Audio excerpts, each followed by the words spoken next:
जब भेटबे न कइल त लहू कला से का भइल, कोनो दावे न लहल त फऊ कला से का भइल।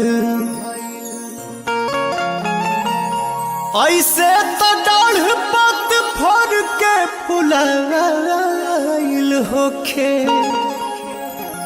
जब भेटबे न कइल त छौकला से का भइल।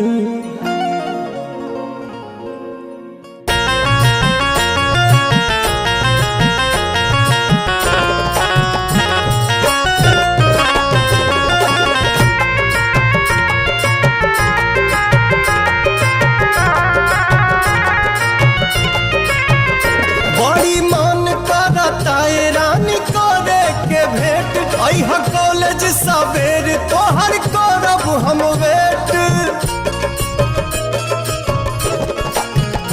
बड़ी मन करता ये रानी करे के भेंट।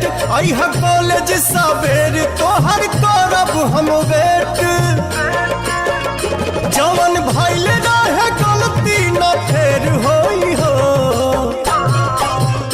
मुहवा ओढ़नी से ओढ़नी से बांध के नई हो, ये जान न त चिन्हे में देर होई हो। ओढ़नी से बांध के नई हो, ये जान न त चिन्हे में देर होई हो।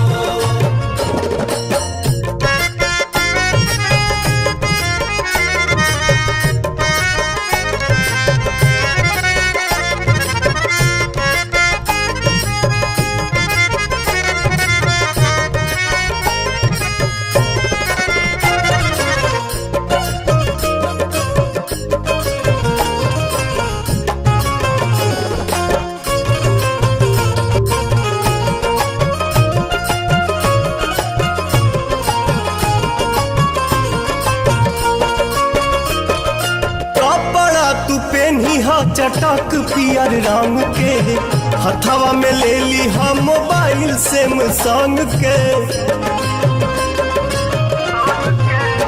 हाँ कपड़ा तू पहनिहा चटक पियर रंग के हथवा में ले ली हम मोबाइल सैमसंग के।